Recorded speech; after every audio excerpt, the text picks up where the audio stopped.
안녕하세요. 저는 행복을 싣고 달리는 40대 중반 버스기사입니다. 저희 식구는 4명입니다. 눈에 넣어도 아프지 않을 두 아들과 토끼같이 사랑스러운 아내가 있죠.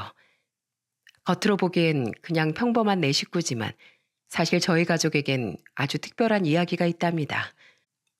오늘은 여러분들에게 저희 가족에게 찾아왔던 특별한 인연에 대한 이야기를 해드리고 싶어 이렇게 사연을 쓰게 되었어요.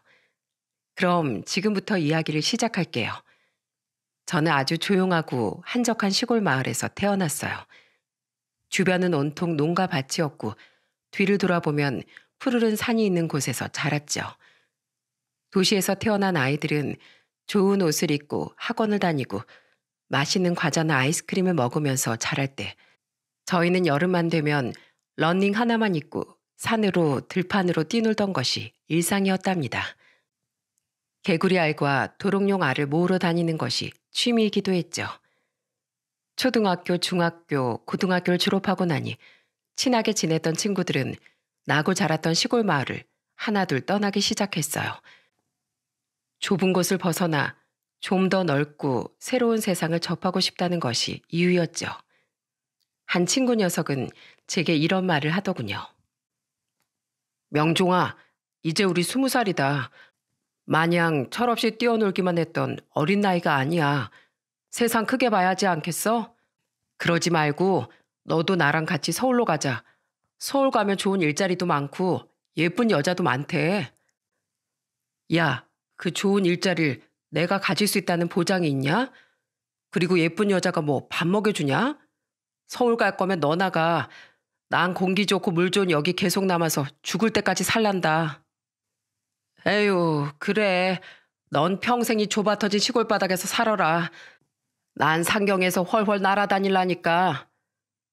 부모님께서도 친구들이 하나둘 위쪽으로 떠나니 너도 같이 따라 올라가야 하지 않겠냐고 하시더군요. 하지만 외동 아들에다 늦둥이인 제가 떠나고 나면 외로워하실 부모님 생각에 쉽게 발길이 떨어지지 않았습니다. 저기 옆집 김씨네 아들도 인천으로 가고 앞집 유씨네 아들도 저기 경기도로 갔다는데 너도 서울로 가는 게 낫지 않겠니? 여기보단 훨씬 살기도 좋을 거고 또 이것저것 경험해 보기도 좋을 텐데. 에이, 아니에요, 어머니. 전 제가 나고 자란 이곳이 제일 좋은걸요. 그리고 저 가고 나면 어머니랑 아버지 두 분 다 외로워하실 거잖아요. 여기서도 충분히 많은 경험할 수 있으니까 너무 걱정하지 마세요. 저는 이곳에 남아 어르신들의 밭일을 도와드리기도 하고 담장이 무너지면 냅다 달려가 고쳐드리기도 하고 또 농기계 수리도 도맡아서 해드리는 등 마을의 잡다한 일을 담당하는 젊은 일꾼, 청년 이장 역할을 하게 되었어요. 그리고 틈틈이 운전면허 시험 준비를 하기도 했죠. 사실 저에겐 아주 작은 꿈이 하나 있었습니다. 그것은 바로 버스 기사라는 꿈이었어요. 저희 마을엔 3시간에 한 대씩 마을버스가 다니곤 하는데 마을버스를 운행하는 기사님들을 보면 그렇게 멋있어 보일 수가 없더라고요. 저희 마을의 기사님들은 장터에 다녀오시는 어르신들의 짐을 먼저 차 안으로 실어드리고 자리에 앉으실 때까지 묵묵히 기다려주고 또 소소한 말벗이 되어드리기도 했습니다. 아이고, 미안해. 내가 무릎이 많이 안 좋아서 빨리 올라탈 수가 없네. 기사 양반도 빨리 가야 할 텐데. 아이고, 아닙니다. 그 1, 2분 기다린다고 뭐 하늘이 무너지기라도 한대요. 늦어도 안전하신 게 제일 좋죠. 자, 다들 앉으셨죠? 차 출발합니다. 그 모습을 보면서 언젠가 크게 되면 누군가에겐 하루의 시작이 되어주고 누군가에겐 하루의 마무리가 되어주기도 하고 말동무가 되어주기도 하는 그런 직업을 가지고 싶다고 생각했어요. 다른 사람들은 고작 장래희망이 버스기사야?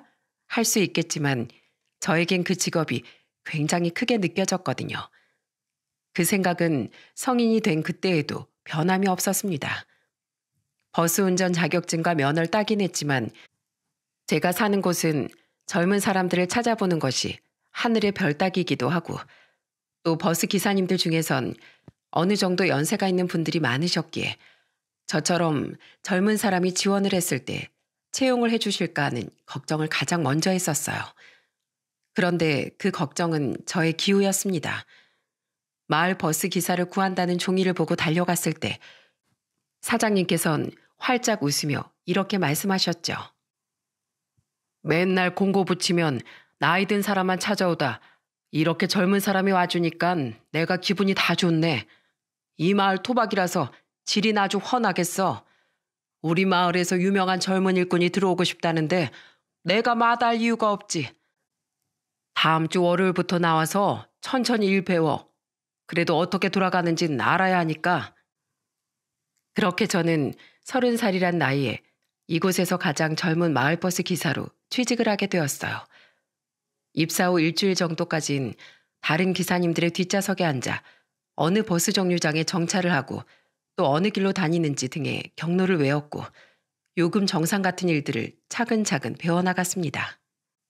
학생 때부터 꿈꿔왔던 일을 실제로 이루게 된 기분은 말로 표현할 수 없을 만큼 행복하고 보람차더군요.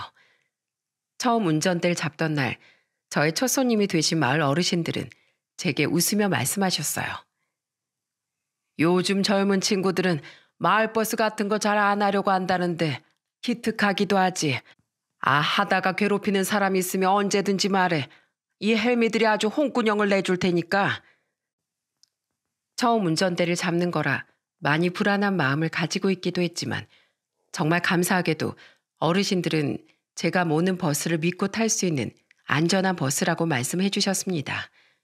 새싹버스 기사였던 전 점점 성장하고 성장해 어엿한 1년차 버스 기사로 성장할 수 있게 되었죠. 그 시간 동안 좋은 일들만 있었던 건 아니었습니다.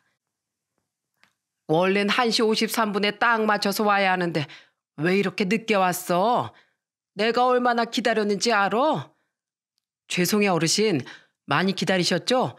차량 점검 좀 하느라고 늦어졌어요. 다음부턴 절대 늦지 않고 제 시간에 맞춰서 오도록 할게요. 죄송해요. 정해진 시간에서 1, 2분 정도 늦어지게 되면 냅다 소리를 지르는 어르신들도 계셨고 가끔은 본인의 집 앞에다가 버스를 세워달라고 무리한 요청을 하시는 분들도 계셨어요. 그리고 버스에서 대화를 나누시다 싸우는 분들도 계셨죠. 다행히 이런 분들은 극소수에 불과했고 대부분의 승객분들은 저와 소소한 일상 이야기를 나누기도 하고 또 장터에서 산 과일 하나를 저에게 주고 가기도 하셨답니다. 명종이 너 밥은 제때 먹고 운전하는 게야? 하루 종일 운전대 잡고 있느라고 피곤할 텐데 이거 하나 먹고 해. 저기 읍내 시장에서 사온 건데 제철이라 단맛이 제대로 들었어. 감사합니다 할머니. 맛있게 잘 먹을게요. 그리고 점점 버스 기사 일이 손에 익어갈 무렵쯤 저는 친구놈의 소개를 통해 아내를 만나게 되었어요. 저보다 3살이 어렸고 대기업 생산직에서 근무를 하고 있는 친구였죠. 성인이 되고 나선 처음 하는 연애여서 조금 어색하기도 했지만 선하고 털털한 성격을 가지고 있는 그녀 덕분에 저는 마음을 활짝 열 수 있었습니다. 제법 장거리 연애였지만 그래도 어려움 없이 연락도 하고 그녀가 사는 곳으로 찾아가기도 하면서 문제없이 만남을 이어나갔어요. 그녀를 만나면서 들었던 생각은 이 사람 아니면 안 되겠다 였습니다. 보통 2, 3년은 진득하게 만나보고 결혼을 결정하라고들 하는데 왠지 지금 옆에 있는 사람을 오래오래 제 곁에 두고 싶더라고요. 그냥 말 그대로 운명이라고 생각했어요. 혹시나 저만 하고 있는 생각이면 어떡하나 걱정도 되었는데 놀랍게도 저와 같은 생각을 하고 있더라고요. 만난 지 1년 정도 되던 때 부모님께 인사를 드렸는데 저희 부모님께서 제 등짝을 내리치시며 말씀하셨습니다. 저렇게 참한 여자친구가 있었음 친직에 데려와서 인사를 시켜줬었어야지 이놈아. 더 볼 것도 없다. 며느리로 합격이야 합격. 당장 상견례 날짜 잡자. 그녀는 저에게도 저희 부모님에게도 마음에 쏙 드는 신부감이었던 거였어요. 물론 저도 좋은 사윗감으로 인정을 받았고요. 장거리 연애였던 저희 연애는 결혼이라는 해피엔딩을 맞이하게 되었습니다. 결혼 후 아내는 저희 마을에서 3, 40분가량 차를 타고 나가면 있는 같은 계열사의 공장으로 이직을 하게 되었어요. 다행히 자가용이 있었기에 출퇴근은 어렵지 않게 할 수 있었고 가끔은 제가 운전하는 버스를 타고 출근을 하기도 했죠. 종종 함께 출근을 하는 날이면 그 시간대에 탑승하시는 승객분들께선 저희 부부를 보며 흐뭇한 웃음을 짓기도 하셨습니다. 좋은 일은 겹쳐서 온다고 하죠. 결혼식을 올린 그해 저희에겐 소중한 아기 천사가 찾아와 주었답니다.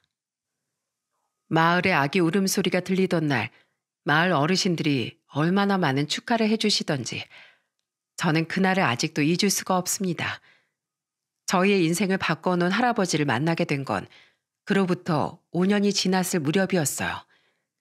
저희 마을은 그렇게 규모가 썩 크지 않은 마을이라 돌고 돌다 보면 모두가 다 알고 지내는 사이인 경우가 많았죠. 저도 버스를 운행한 지 7, 8년 정도 되다 보니 어느 정류장에서 누가 탑승하는지 눈을 감고도 맞출 수 있을 지경에 이르렀죠. 할아버지를 처음 뵌 날은 유난히 비가 억수같이 쏟아지던 어느 여름날이었습니다. 이 마을에선 한 번도 뵙지 못했던 그분께선 금빛 보자기를 꼭 끌어안은 채 버스에 올라 저에게 여쭤보셨어요. 기사 양반, 이 버스 혹시 부둣가도 지나가는가? 예, 그럼요. 정류장을 좀 많이 지나야 하는데 제가 내리고 도착하면 말씀드릴게요. 비가 많이 내리니까 어서 타세요. 한 손엔 비에 젖어 꼬깃꼬깃해진 지폐와 동전을 요금통에 넣고 자리에 앉아 보자기를 꼭 끌어안은 채 창밖만 바라보시던 할아버지. 비가 워낙에 많이 오던 날이었기에 승객은 할아버지 혼자뿐이셨고 또 표정이 너무 안 좋아 보이셔서 전 그분께 먼저 말을 걸었습니다. 할아버지, 부둣간 뭐하러 가세요? 오늘 같은 날은 비가 많이 내려서 부둣가에 가시면 많이 위험할지도 모르는데. 하지만 돌아오는 대답은 없었어요. 할아버지하고 한 번 더 불렀지만 묵묵부답으로 창밖만 바라보고 계시기에 그때부턴 저도 조용히 운전에만 열중하기 시작했습니다. 그로부터 한 10분이 흘렀을까? 할아버지께서 버스벨을 누르시기에 저는 깜짝 놀라 이야기했습니다. 부둣가 가신다고 하지 않으셨어요? 여기서 내리시면 안 돼요. 앞으로 한 15분은 더 가야 하는데 제가 도착하면 말씀드릴게요, 할아버지. 됐어. 안 갈래. 그냥 여기서 내려주게, 기사 양반. 할아버지께서 목적지까지 가지도 않고 그냥 중간에 내리겠다는 의사를 보이셔서 저는 버스 정류장에 차를 세울 수밖에 없었어요. 그렇게 할아버지를 내려드리고 나니 괜히 퇴근하고 나서도 계속 신경이 쓰이더라고요. 제 표정이 계속 좋지 않자 보다 못한 아내가 물었습니다. 당신 오늘 운전하면서 무슨 일 있었어? 왜 집에 와서부터 지금까지 계속 표정이 안 좋아? 사람 신경 쓰이게. 아니, 오늘 비가 엄청 내렸잖아. 그래서 항상 타시던 어르신들도 없고 해서 오늘은 그냥 빈 버스로 달리려나 보다 싶었는데 마을회관 근처 정류장에서 처음 보는 어르신 한 분이 타는 거야. 이 동네에서 처음 보는 어르신이라. 그래서? 갑자기 부둣가에 가냐고 여쭤보시길래 부둣가 가려면 한참 달려야 하니까 내가 도착하면 말씀드린다고 했거든. 그리고 나서 이 비 오는 날에 부둣간 뭐하러 가시냐 내가 여쭤봤는데 아무런 대답도 없이 보자기만 끌어안고 창밖만 바라보시다가 갑자기 그냥 안 가시겠다고 하고 다른 정류장에서 내리셨어. 혹시 당신 귀신 태우고 그런 거 아니지? 아무도 없었다면서 뭐 헛걸 보거나 그런 거 아니야? 아이, 무슨 그런 소리를 해. 내가 요금도 다 받고 버스 오르고 내리시는 것까지 다 봤는데 아무튼 기분이 좀 많이 찝찝하더라고. 난 또 뭐라고. 큰일이라도 난 줄 알았잖아. 어르신께서 내려달라고 해서 내려드린 건데 뭐 찝찝할 게 뭐 있어. 부둣가 가시려다가 갑자기 마음이 바뀐 걸 수도 있지. 우리도 저녁 메뉴 정해놓고 갑자기 마음 바뀌어서 다른 거 먹기도 하잖아. 너무 신경 쓰지 마. 사실 아내의 말도 틀린 건 없었어요. 그냥 어르신께서 내려달라고 요청을 하셨기에 내려드린 것뿐인데 왜 이렇게 마음이 쓰였던 건지 아내는 더 이상 마음 쓰지 말라고 했고 저도 그냥 찝찝한 마음을 털어내기로 했습니다. 그런데 그 다음 날부터 할아버지 매일같이 제가 운행하는 버스를 타기 시작하셨어요. 다음 날도 또 그 다음 날도 말입니다. 항상 마을회관 앞에서 버스를 타셨지만 내리는 곳은 항상 달랐어요. 어느 날은 분교 앞에서 내리기도 하셨고 또 어느 날은 읍내 시장에서 내리기도 하셨고 말이죠. 저보단 동네 어르신들이 더 잘 아시지 않을까 싶은 마음에 그 시간에 할아버지와 함께 타셨던 이장님께 여쭤봤습니다. 이장님, 요즘 매일같이 이 시간만 되면 버스 타시는 그 어르신 있잖아요. 항상 갈색 반팔 입으시고 금색 보자기 끌어안고 버스 타시는 그분이요. 제가 이 마을 토박이로 살면서 한 번도 못 뵌 분이신데 혹시 누구신지 아세요? 금색 보자기 안고 타는 사람? 가만히 있어보자. 아, 그 양반 말하는구나. 마을회관 옆에 보면 감나무집이 있지? 원래는 거기 살던 사람이었어. 너 어렸을 적에 저기 시장에서 두부도 팔던 사람이었지. 자기 와이프랑 같이. 그런데 무슨 이유에선지 인사 한마디 없이 서울로 올라갔었는데 최근 들어보니까 다시 이 동네로 돌아온 것 같더라고. 정말요? 그런 분이 계셨어요? 그래. 처음엔 누군지 못 알아봤는데 자세히 보니 그 양반이더라고. 세월은 속일 수가 없는지 주름살이 자글자글한 것이 그 양반도 많이 늙었더군. 그런데 매일같이 끌어안고 타는 그 보자긴 금이라도 한가득 들었나 뭐 그리 소중한 거라고 꼭 껴안고 타는지 원. 매일 보자기를 들고 버스를 타던 할아버진 원래 이 마을에 사시던 분이시라고 하셨습니다. 제가 엄청 어릴 적 서울로 떠나시는 바람에 저는 한 번도 얼굴을 뵙지 못했던 거죠. 사실 매일 같은 행동을 반복하셔서 혹시나 치매 노인인 건 아닐지 걱정했는데 다행히 그런 건 아닌 것 같아 가슴을 쓸어내렸어요. 근 일주일 동안은 아침 아니면 오후 2, 3시쯤 버스를 타셨는데 그날은 그 어떤 시간에도 할아버지께서 버스에 오르지 않으셨습니다. 늘 보이던 분이 보이지 않으니 괜스레 걱정이 되더라고요. 오늘은 안 오시려나 하는 마음으로 막차를 운행하던 도중 저 멀리서 익숙한 금빛 보자기가 눈에 띄었습니다. 할아버지께선 다른 날과는 달리 해가 다 저문 막차 시간에 버스에 오르셨어요. 할아버지, 항상 아침 아니면 낮에 타시다가 오늘은 웬일로 저녁에 타셨네요. 제가 많이 걱정했어요. 혹시 무슨 일 있으신 거 아닌가 하고요. 오늘도 저희 처음 만난 날처럼 할아버지 혼자세요. 원래 이 시간에 많이 어두워서 손님들 잘 안 타시거든요. 그렇지요. 오늘은 내가 좀 많이 늦게 타긴 했지. 오늘은 너무 늦었으니까 안전하게 댁까지 모셔다 드릴게요. 중간에 내리겠다고 벨 누르셔도 저 절대 안 세워드릴 겁니다. 동네 가로등이 엄청 많긴 한데 제 역할을 다하는 놈이 많이 없어서 어둡고 자칫 잘못했다가 넘어질 수도 있어서 위험해요. 차고지까지 갔다가 제 차로 모셔다 드릴게요. 안 그래도 되는데 굳이 번거롭게 뭐하러 이 늙은 노인네를 챙겨? 차내 식구들도 기다리고 있을 텐데. 제가 계속 마음이 쓰여서 그래요. 거절하지 마시고 편하게 모셔다 드릴게요. 늦은 시간에 탑승하신 할아버지를 댁까지 모셔다 드리기 위해 저는 종점을 찍고 차고지에 버스를 둔 다음 할아버지와 함께 차를 타고 댁으로 향하기 시작했습니다. 할아버지 댁은 이장님께서 알려주셨던 원래 감나무 집에서 조금 떨어진 약간 구석진 곳에 있는 작은 집이었습니다. 할아버지 조심히 들어가시고요. 다음부터 너무 늦은 시간에 버스 타지 마세요. 이 시간에 타셨다가 저 만나면 제가 항상 댁까지 모셔다 드릴 거예요. 아시겠죠? 자네, 시간이 늦었는데 저녁은 먹었나? 저녁이요? 아니요. 이제 집에 가서 먹어야죠. 안 그래도 배고파 죽겠습니다. 그럼 집에 들어와서 저녁 먹고 가게나. 집까지 데려다 줬는데 그냥 이렇게 보내는 건 예의가 아니지. 아유, 전 괜찮은데. 어른이 그러라고 하면 그냥 이해하고 들어오는 거야. 별 볼 건 없는 집이지만 들어오게. 할아버지의 단호한 말투에 저는 못 이기는 척 차를 구석에 주차시켜두고 집 안으로 들어갔습니다. 10평 남짓해 보이는 집에는 정말 기본적인 식기와 가재도구 그리고 이부자리만 있을 뿐 아무것도 없었습니다.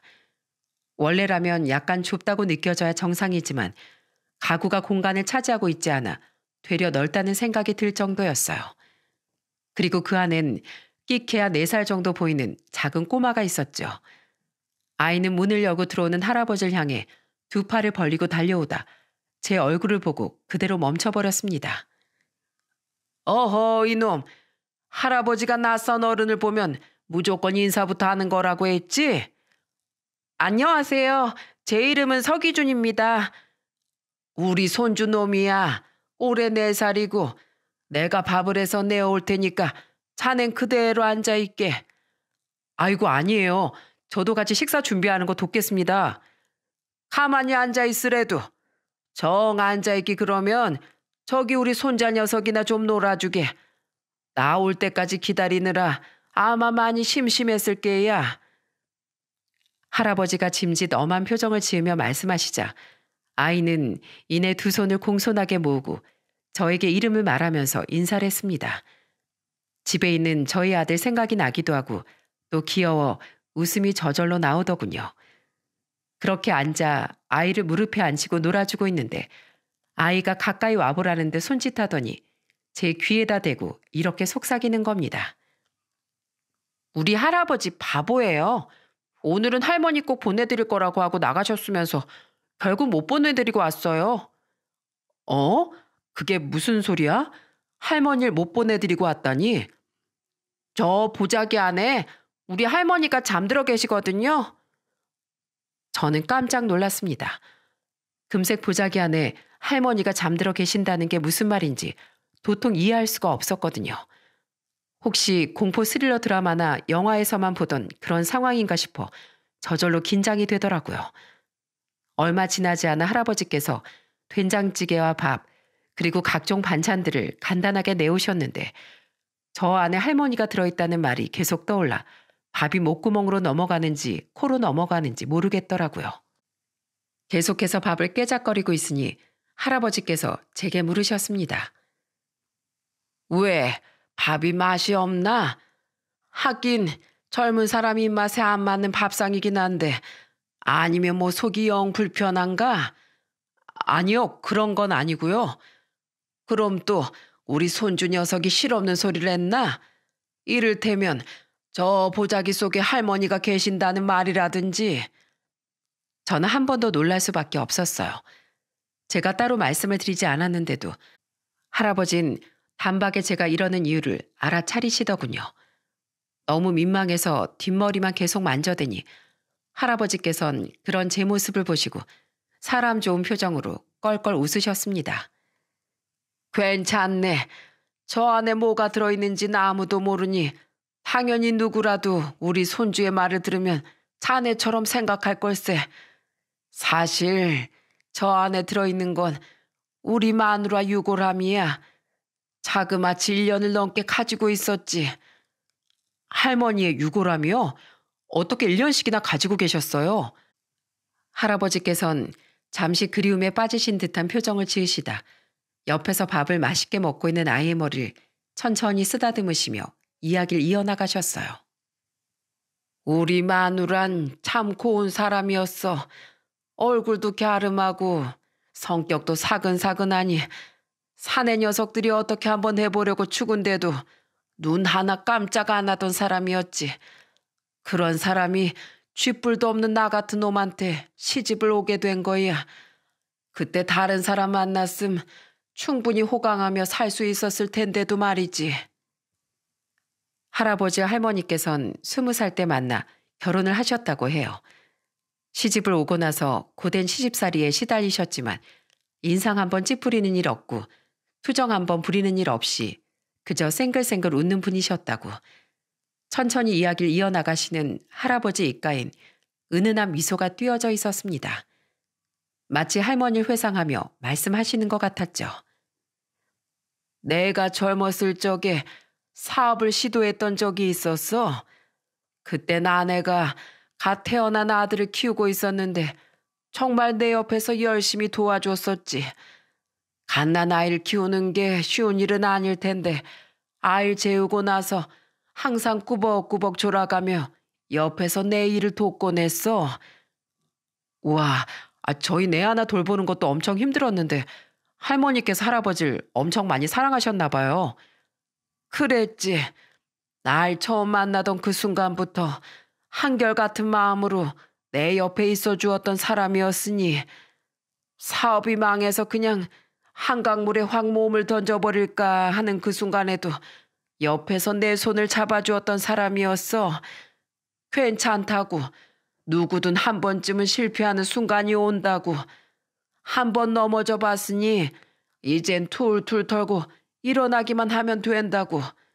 내가 옆에서 같이 걸어줄 테니 너무 서두르지 말고 포기하지도 말고 그냥 같이 걸어 나가자고. 그렇게 난 사업 따위에 눈독 들이지 않고 그때부터 내가 할 수 있는 일들은 다 하기 시작했네.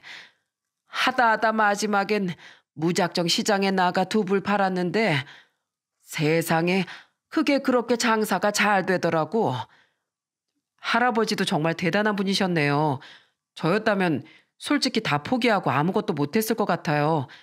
실패해서 오는 상실감이 크다고 하잖아요. 그럼 아마 그때 내 아내가 없었더라면 난 아마 진작에 세상을 뜨고도 남았을 거야. 그렇게 두부를 팔다가 아들이 좀 더 좋은 환경에서 자랐으면 하는 마음을 담아 서울로 올라가게 됐지. 물론 두부 장상 거기서도 계속 했고 말이야. 이야기를 묵묵히 들으면서 그저 가족과의 좋은 추억을 가지고 계시는구나 싶은 생각만 들었습니다. 뒷얘기를 듣기 전까진 말이죠. 그저 행복한 이야기로 가득할 줄 알았던 추억 이야기가 끝나고 할아버지 아드님께서 2년 전 세상을 떠났다는 이야기가 나오자 저는 너무 놀라 입을 틀어 막을 수밖에 없었습니다. 아드님이 어쩌다가 사고를 당하시게 된 거예요? 뺑소니 사고라고 하더구만. 우리 아들을 치고 간 가해 운전자는 장례식이 끝날 때까지 얼굴 한번 비추지 않았고 사과 전화 같은 것도 하지 않았네. 우린 장례가 끝나고 이곳에 아들을 뿌려주었다네. 여긴 나와 아내의 고향이기도 하지만 우리 아들의 고향이기도 하거든. 정말 많이 힘드셨겠어요. 차마 그 고통의 크기조차 상상할 수 없을 만큼이요. 그럼 혹시 아이 엄마는 며느리 말인가? 며느린 우리 아들 장례 치르자마자 사망보험금만 가지고 도망쳤다네. 생때같이 어린 아들 기준이만 우리한테 맡긴 채 말이야. 지금쯤 다른 남자를 만났으려나. 할아버지께선 이젠 다 지나갔다는 듯 덤덤하게 말씀을 해주셨는데 저는 가슴 저 아래부터 시작해 머리 끝까지 화가 치밀어 오르는 것 같은 느낌을 받았어요. 세상에 자기 자식을 두고 보험금만 챙겨 도망가는 엄마가 어디 있나 싶은 마음에서였죠. 그때부터 아내는 기준일 손자가 아니라 자식처럼 돌보기 시작했다네. 건강하게 키워야 한다면서 몸에 좋은 건 다 사다 먹였고 허리도 안 좋은데 아기들 메고 기준이가 울면 잠들 때까지 어르고 달래고 자장가까지 불러가면서 재우곤 했어. 일찍이 한글을 떼야 똑똑하다며 한글 공부도 직접 가르쳤고 또 아이들 정서 발달에 좋다는 놀이란 놀이 다 찾아서 해주었지. 3살 되던 앤 어린이집도 보냈고 어린이집 선생님이 그러시더구만. 우리 기준이가 다른 아이들에 비해 말이 빠르다고. 할머니께서 잘 가르치신 게 티가 난다고 말이야. 어쩐지 나이는 어린데 말을 되게 잘하더라고요. 자기 이름도 또박또박 야무지게 말할 줄 알고요. 그렇지. 아낸 기준이를 아주 영특하게 돌봤어. 근데 정작 손주 돌본다고 자기 몸은 제대로 못 살폈지. 유독 허리와 등이 아프다는 말을 할 때 내가 그때 빠르게 병원에 데리고 갔어야 하는데 그게 아직도 후회가 돼. 할머니께선 작년 급성 백혈병으로 인해 세상을 떠나게 되셨다고 하셨어요. 연세도 워낙 고령이신데다 너무 오랫동안 방치되어 제대로 치료를 받을 시기를 놓쳐버리게 되어 손도 한번 제대로 써보지 못한 채 보내셨다고. 그게 너무너무 후회가 된다며 눈물을 뚝뚝 흘리셨습니다. 애써 담담하게 모든 이야기를 해주시던 할아버지께서 눈물을 쏟아내시니 저도 덩달아 마음이 아려오기 시작했어요. 아내가 그 아픈 와중에도 나한테 했던 말이 있었네. 자기가 죽거든 꼭 아들이 묻힌 곳에다가 자기를 뿌려달라는 거였지. 화장을 하고 나서 아프지 말고 훨훨 편히 잘 날아가라고 뿌려줄 생각이었는데 그게 안 되는 거야. 당연하지. 난 아내를 떠나보내줄 준비가 되어 있질 않았으니까. 한동안은 유골함 붙잡고 이 어린 것 앞에서 많이 울었었네. 그러다가 이제 진짜로 보내줘야겠다 마음 먹고 서울 생활을 정리하고 여기로 내려오게 되었지. 어쨌든 저쨌든 이곳이 내 고향이기도 하니까. 그런데도 계속 못 보내드리겠어서 부둣가까지 못 가시고 계속 중간에 내리셨던 것이었어요? 그렇지. 이대로 내가 바다에 뿌리게 되면 아내가 정말 내 옆에서 영영 떠나가 버릴까 봐. 아이고 내 참 생판 모르고 살던 남한테 정말 별소리를 다 하네. 미안하네. 원래 늙으면 쓸데없는 말이 마구 튀어나오고 그래. 쓸데없는 소리라뇨. 전 전혀 그렇게 생각 안 했는걸요. 할아버지께서 이렇게 말씀해 주셔서 그동안 할아버지께서 보여주신 행동들을 모두 이해할 수 있었어요. 우선 시간이 너무 늦었으니까 내일 제가 다시 찾아뵐게요. 어떻게 해서든 도움을 드리고 싶어서요. 아이쿠 내 정신 좀 보게. 내일도 버스 몰려면 얼른 들어가야겠네. 미안하네. 늦은 시간까지 이렇게 시간 가는 줄도 모르고 붙잡고 있어서 얼른 가보게나. 이야기를 듣다 보니 시간이 어느덧 10시가 다 되어 있어 우선 저는 집으로 돌아갔습니다.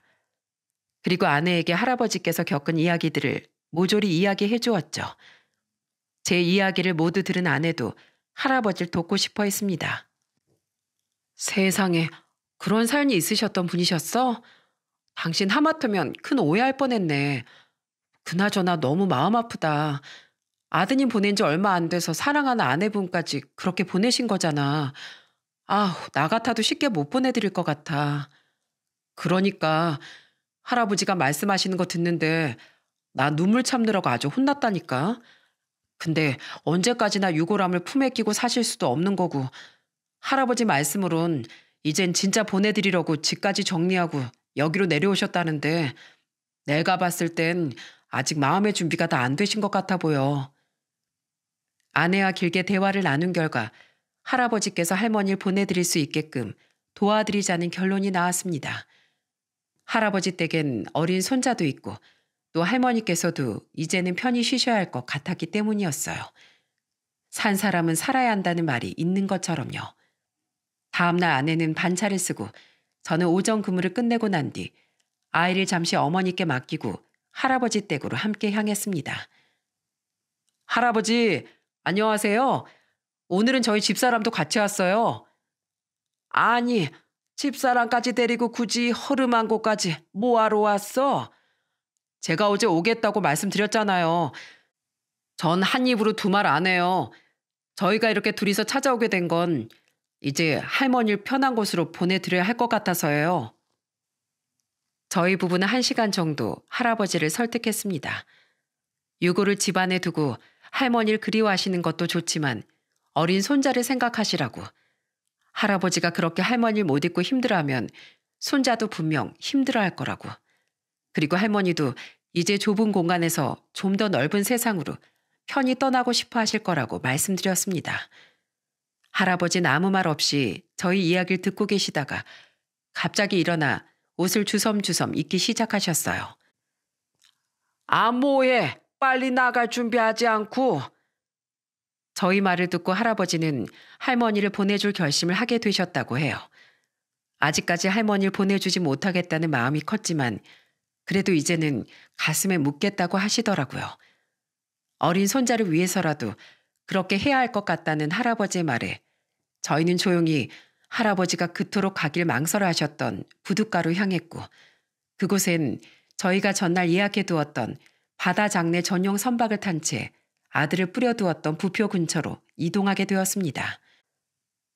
부표 근처에 다다르자 장례를 도와주시는 분께선 유족분들께서 유골을 최대한 날리지 않게끔 뿌려달라고 요청하셨고 할아버지께선 눈물을 뚝뚝 흘리시며 이렇게 말씀하셨어요. 내가 앞으로 얼마나 더 살 수 있을지 모르겠지만 시간이 허락한다면 우리 기준이 장가 가는 것까지 다 보고 그때 당신 곁으로 갈게. 하늘나라에서 다시 만나면 그때 당신이 궁금해할 만한 세상 이야기 내가 다 해줄게. 그러니까 거기서 내 걱정, 우리 기준이 걱정하지 말고 아프지도 말고 편히 쉬어. 더 빨리 보내주지 못해 미안해 여보. 그토록 보고 싶어 하던 아들 만나 도란도란 이야기꽃 피우시게나. 잘 가시게나. 그리고 작별의 시간은 손자인 기준이에게도 주어졌습니다. 아내는 작은 손을 꼼지락거리며 울먹이는 기준이를 꼭 안아주면서 토닥여 주었어요. 기준아, 할머니는 이제 여기보다 더 편한 곳으로 가시는 거야. 좀 더 높은 곳에서 기준이가 건강하고 예쁘게 자라는지 지켜봐 주시겠대. 그러니까 할머니가 좋은 곳에서 편하게 쉬실 수 있게 할머니 안녕 해드리자. 아내의 품에서 빠져나온 기준인 할머니의 유골을 천천히 바다에 뿌려들이며 엉엉 소리내어 울었습니다. 할머니, 거기선 아프지 마. 아프면 안 돼. 기준이가 많이 보고 싶어 할 거니까 꼭 꿈에 나와줘야 돼. 할머니 안녕. 안녕. 그 작은 아이가 유골을 뿌리면서 작별 인사하는 모습을 보는데 저희 부부는 결국 눈물을 참지 못하고 함께 오열을 하고 말았어요. 그 모습이 너무 마음이 아팠거든요. 바다 장례를 다 치르고 와서 할아버지께선 저희 부부에게 감사하다는 말씀을 해주셨습니다. 감사하긴요. 저희 집사람도 저도 계속 신경이 쓰였거든요. 사정을 알게 된 이상 그냥 넘어가지 못하겠고 저희가 할 수 있는 최대한으로 도와드리고 싶었어요. 고맙네. 덕분에 이제라도 아내를 편한 곳으로 보내줄 수 있게 됐어. 그동안 계속 망설였던 게 바보 같아질 정도로 이제야 조금 후련하게 지낼 수 있을 것 같네. 다행이에요. 그래도 슬플 때 마음껏 슬퍼하세요. 가끔 너무 그리우실 땐 울면서 그리움을 떨쳐내는 것도 하나의 방법이긴 하더라고요. 계속 저희 마을에서 지내실 거죠? 종종 기준이 보러도 들리고 또 돌아가신 아드님만은 못하겠지만 저희 아들처럼 그리고 딸처럼 생각하고 편하게 대해주세요. 장례가 끝난 뒤에도 할아버지 기준이와 저희 부부의 인연은 계속되었어요. 저희 아이와는 1살 터울밖에 나지 않기도 했고 저희 마을엔 아들 또래가 기준이 뿐이었기에 두 아이들은 금방 가까워질 수 있었습니다. 아이들이 친하게 지내면서 저희도 가끔 할아버지 댁에 들러 말동무가 되어드리기도 하고 또 명절 때가 되면 할아버지와 기준이를 위한 선물을 사다 드리기도 했답니다. 그로부터 몇 년이라는 시간이 흘러 아이들이 초등학생이 되었을 무렵쯤 저희 식구에게 엄청난 시련이 찾아오게 되었어요. 고륙종입니다. 원래 성인에게도 나타나지만 소아에게선 더 흔한 양상으로 나타나는 암이거든요. 이 정도면 통증도 상당했을 텐데. 고륙종이요? 치료는 가능한 건가요? 우선 지켜봐야겠지만 경과가 좋지 않으면 기존의 다리를 절단한 뒤 인공관절을 넣는 수술을 해야 할 수도 있습니다. 확정된 것은 아니니까 항암 치료부터 시작하면서 경과를 지켜보도록 하죠. 마른 하늘에 날벼락을 맞은 것 같았어요. 평소랑은 다르게 무릎이 퉁퉁 붓고 아프다고 칭얼거려서 단순히 성장통을 심하게 앓는가 보다 하고 생각했는데 그 통증이 생각보다 오래 가더라고요. 날이 가면 갈수록 점점 더 심한 통증을 호소하는 아이를 보며 그제서야 일반 성장통이 아니라고 생각했어요. 차로 한참을 달려 큰 대학 병원으로 도착했는데 암이라는 소리에 몸에 힘이 쫙 풀리더라고요. 아이의 회복이 우선이었지만 무엇보다 항암 치료와 수술 그리고 그 이후의 치료를 진행할 정도로 여유로운 형편이 아니었습니다. 최근 아버지께서도 수술을 하게 되어 수술비로 큰 돈이 빠져나간 상태였고 또 아내까지 유방암 초기 진단을 받아서 수술비로 돈이 빠져나간 지 얼마 되지도 않았는데 이젠 아이가 암이라는 사실에 티를 내진 않았지만 정말 무너져 내릴 것 같았죠. 우선 급한 대로 입원을 한 뒤 저는 집으로 돌아와 생필품이랑 아이의 옷을 챙기기 시작했어요. 그때 기준이가 저희 집으로 찾아왔더군요. 형아, 놀자. 기준이 왔어? 근데 미안해서 어떡하지? 당분간 형아는 집에 없을 거라서. 형이 집에 없어요? 왜요? 어디 놀러 갔어요? 놀러 간 건 아니고 형이 조금 아파. 그래서 치료를 받아야 한다고 하네. 형아 얼른 치료받고 다 나아서 올 테니까 그때까지 기준이가 잘 기다려줘야 돼. 형아 나으라고 열심히 응원도 해주고 알겠지? 네, 그럴게요. 그럼 형아 보러도 못 가는 거예요? 지금은 형아가 몸이 많이 안 좋아서 조금 그럴 것 같아. 나중에 형아 좀 괜찮아지면 그때 놀러와. 기준인 고개를 끄덕이며 집으로 돌아갔고 저는 짐을 챙겨 들고 병원으로 향했습니다. 아내 항암 치료를 옆에서 지켜보았기에 얼마나 괴롭고 힘든 과정인지 잘 알고 있었어요. 하지만 아들은 이를 악물고 힘겨운 치료들을 이겨내 주었습니다. 그 모습을 지켜만 보고 있는 게 아빠로서 너무 미안했어요. 그냥 내가 대신 아팠으면 좋겠다 싶을 정도였죠. 여느 때와 같이 항암 치료를 마치고 아이 옆에 앉아 있는데 할아버지께서 전화가 오셨습니다. 진우가 있는 병원이 어디인지 알려달라는 전화였어요. 할아버지 안 오셔도 돼요. 여기 너무 멀어서 차가 없으면 오기도 힘드십니다. 요즘 들어 몸도 안 좋으시면서. 안 뭔지 내가 들어보고 결정할 일이야. 어딘지 나 빨리 말하게. 결국 할아버지의 성화에 저는 병원 이름을 말씀드렸고 할아버지는 2시간도 채 지나지 않아 기준이와 함께 손을 잡고 찾아오셨어요. 한동안 찾아뵙지 못한 시간 동안 할아버지 얼굴도 많이 야위어 계셨죠. 한동안 힘없이 침대에 누워만 있던 진우는 기준이의 힘찬 응원에 신기하게도 잠시나마 웃음과 활기를 되찾았습니다. 역시 또래는 다른가 봐요. 기준이가 오니까 진우가 저렇게 웃네요. 안 그래도 치료 때문에 많이 힘들어 했었는데 그래도 조금은 마음이 놓여요. 자넨 밥이나 제대로 챙겨 먹고 다니는 겐가? 어째 아픈 아이 얼굴이랑 아버지 얼굴이랑 비슷해. 누가 보면 자네가 더 환자인 줄 알겠네. 원래 아픈 사람 병간호하려면 보호자가 잘 챙겨 먹어야 돼. 잘 챙겨 먹어야 하는데 영 그럴 시간이 없네요. 애 잠들고 나면 출근해서 운전하고 또 돌아오면 밤이고 하다 보니까 그냥 하루 끼니는 삼각김밥 하나 정도로 끝나는 것 같아요. 월급은 그대로 치료비 올인이고 항암 치료에 차도가 없으면 인공 관절까지 심어야 한다는데 그게 비용이 장난이 아니라네요. 걱정이 이만저만이 아닙니다. 진우가 어디 보통 애인가? 걱정 말게. 금방 후를 털고 자리에서 일어날 테니까. 봐, 지금도 기준이가 오니까 둘이 웃으면서 잘 놀잖아. 그러니 긍정적으로 생각하게. 할아버진 제 어깨를 툭툭 두드리며 보호자가 제대로 정신을 차려야 한다는 말씀을 해주셨습니다. 그 말에 저는 더 정신을 차려보기로 마음을 먹었죠. 할아버지와 기준이가 집으로 돌아간 후 진우는 더욱 힘을 내서 씩씩하게 치료도 받고 잘 먹지 않았던 병원 밥까지 싹싹 비워냈습니다. 물론 항암 치료 부작용으로 인해 다 토해내는 날도 있었지만은요. 하지만 희망의 끈을 놓지 않고 살아가고 있을 때쯤 우리에게 또 불행이 찾아오고 말았습니다. 할아버지께서 다녀가신 지 시간이 좀 흐른 후 우리에게 청천벽력 같은 소식이 들려왔어요. 이상하게도 기분이 좋지 않던 날 아내에게서 전화 한 통이 걸려왔어요. 그 전화를 받고 저는 제 귀를 의심할 수밖에 없었어요. 할아버지께서 쓰러져 진우가 입원해 있는 병원으로 오고 계신다는 것이었습니다.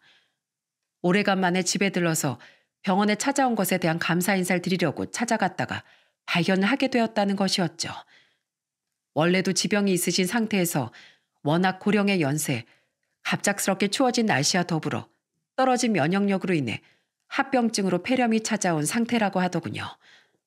밤이 되자 계속해서 떨어지는 혈압 때문에 며칠을 넘기기 힘들 것 같다는 의사 선생님의 말에 하늘이 깜깜해지는 것 같은 느낌이 들었습니다. 그래도 정신을 똑바로 부여잡고 저는 계속 울고 있는 기준이의 손을 꼭 잡은 채 이야기를 꺼냈어요. 기준아, 할아버지가 지금 많이 힘드시대. 어쩌면 오늘이 할아버지 얼굴을 뵙는 마지막이 될지도 몰라. 할아버진 기준이가 많이 보고 싶으실 것 같은데 아저씨랑 같이 할아버지한테 인사하러 들어갈래? 기준인 대답 대신 눈물을 흘리며 고개를 끄덕였습니다. 이후 간호사 선생님들의 도움을 받아 소독을 깨끗이 하고 멸균복과 모자를 갖춰 입은 채 중환자실 안으로 들어갔어요. 안내를 받아 들어간 곳에 할아버지께서 숨을 가쁘게 내쉬며 누워 계셨습니다. 할아버지 하고 부르니 겨우 눈만 떠서 저희 두 사람을 번갈아 보셨죠. 할아버지, 기준이 장가 가는 것까지 보고 가시겠다고 할머니께 약속하셨잖아요.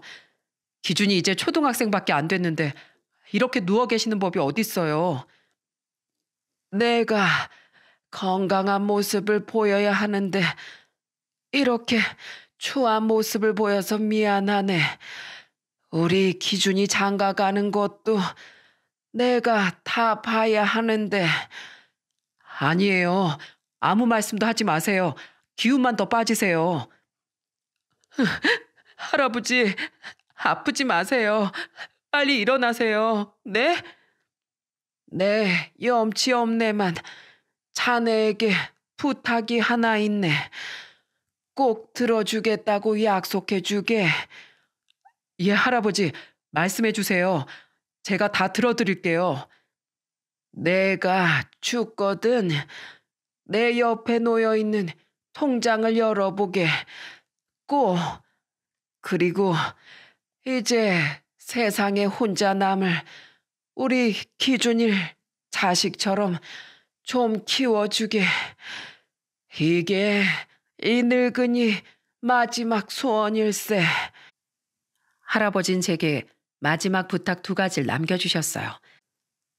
하나는 할아버지께서 돌아가시고 나면 침상 옆 작은 서랍장에 놓여있는 통장을 열어보는 것이었고, 두 번째는 혼자 남게 된 손자 기준일 자식처럼 돌봐달라는 것이었습니다.